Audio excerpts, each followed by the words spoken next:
Hey folks, it's Andy Barar, Handy Andy on location at Zoho's inaugural SMZ event, and I have Arjun here from Zoho to talk about contracts, because you really can't get paid, you can't really have relationships with your customers until you have a contract. Arjun, how does a small business put a contract together when they don't have any experience drafting contracts? Yeah, so whatever you're seeing on my screen, this is your personalized dashboard. Yeah. So any user who comes into the system sees this. Yeah. So as you can see, you will immediately know what are the contracts that are pending for approval, pending for negotiation, pending for signature, and how many contracts you have in the draft space versus in the active phase. Okay. Because for example, if you go and ask a small business, how many contracts do you have acting? Yeah.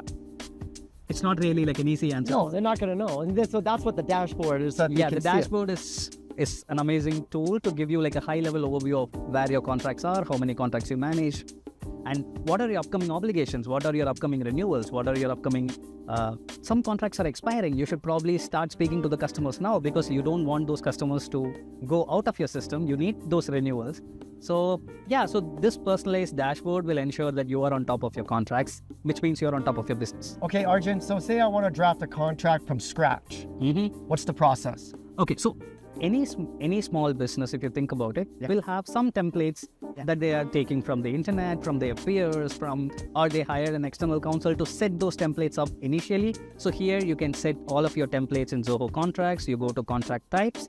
So here, this is the place where you actually set up your contract templates, right? So Zoho Contracts comes with 14 predefined contract types that most businesses would need.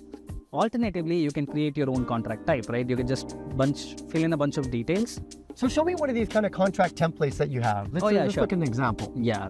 Say I'm a service business. I've been using a plumber for some reason because they're not tech savvy, but they do need to have these contracts and they do want to get paid and they do want to look professional. Gotcha. So this is a contract template.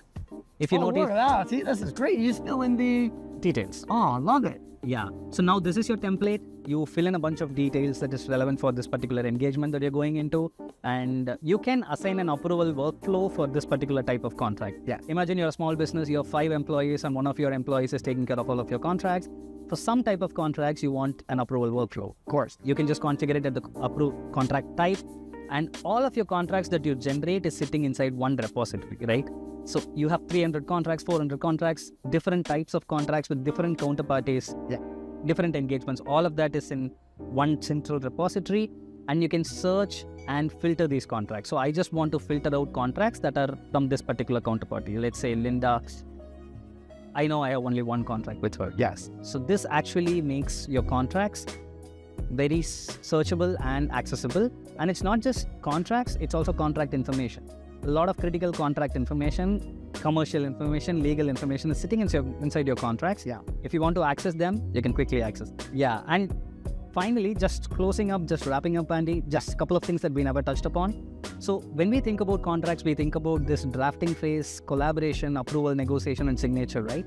But actually, contracts never stay stagnant.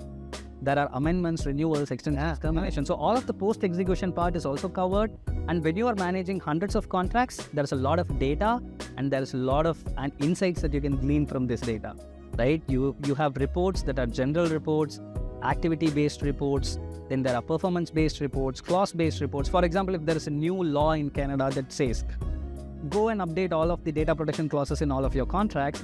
First of all, I don't know where my contracts are. I don't know where they are. I don't know how many of them have a data protection clause. So how do I update it? Yeah. So here is just a click of a button. I just go to clauses with number of contracts.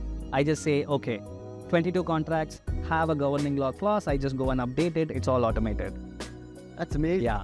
So it's not just efficiency we are selling. Like Raju mentioned in the keynote today, we actually want to sell peace of mind.